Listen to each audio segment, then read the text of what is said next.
Lesson 8.8, finding area. The only difference is it might take a couple steps. We've got our different formulas here that we've already seen. I'm going to talk about this one as well because these are the same thing. It's just this is solved for finding cosine of your angle. So it makes it a little simpler, but it's totally up to you. So number one says in triangle WXY, we have some stuff that we can label. So let's just go ahead and do that.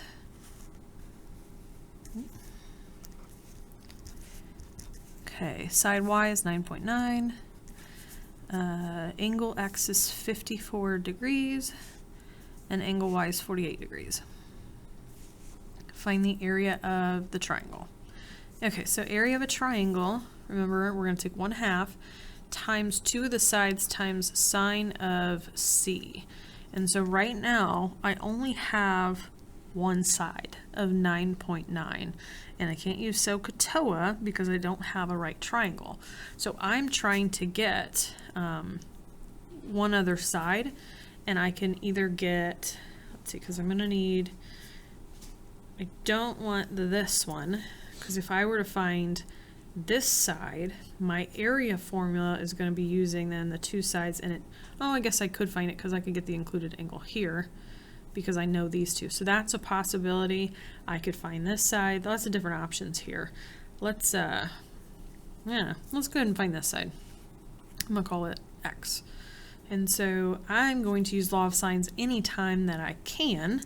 And in this case I can because I've got, say, sine of 48 degrees over its opposite side equals sine of 54 degrees over its opposite side. Okay, cross multiply and divide. We should be really good at that by now. And we should get X to be about 10.8.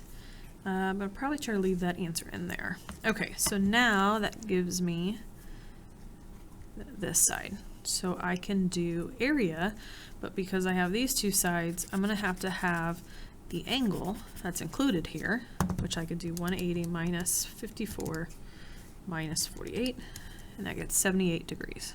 Now I'm all ready to go. So area is 1/2 times my sides of 9.9 times this really 10.8, but I'll probably steal that answer from above, and then times sine of my included angle, 78 degrees.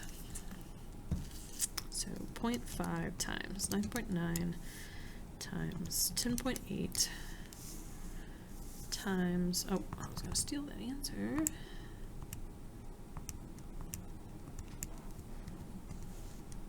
Yep, okay. Times sine 78. And it said to the nearest tenth, so that would be 52.2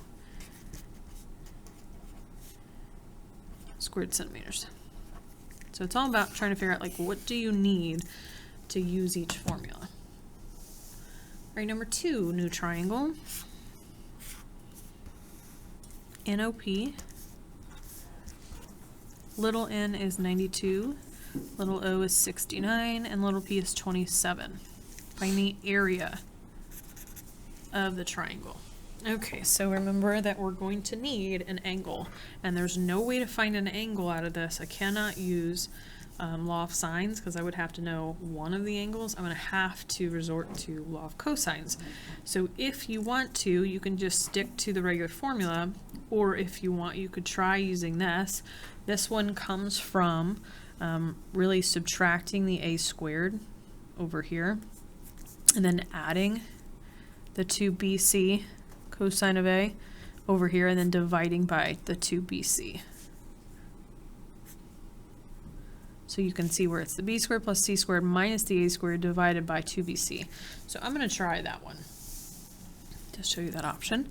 So we'll have cosine of our angle, and the angle we have doesn't matter. Let's pick,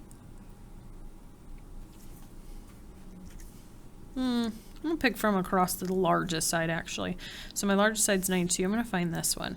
And the reason I'm doing that is, remember I said that the larger the side across from it is the bigger the angle.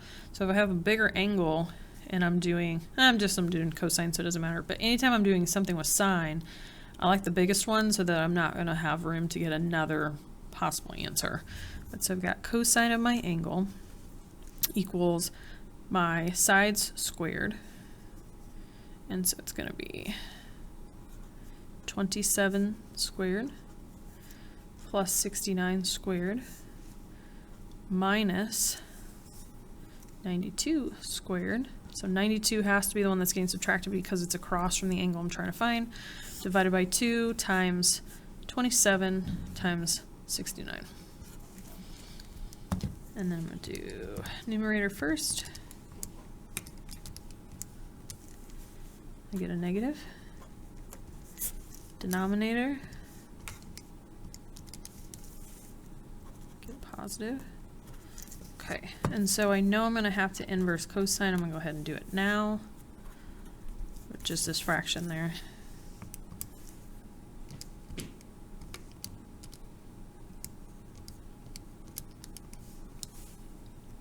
And I get 140, what does it say, near square. So that'd be 143 squared centimeters.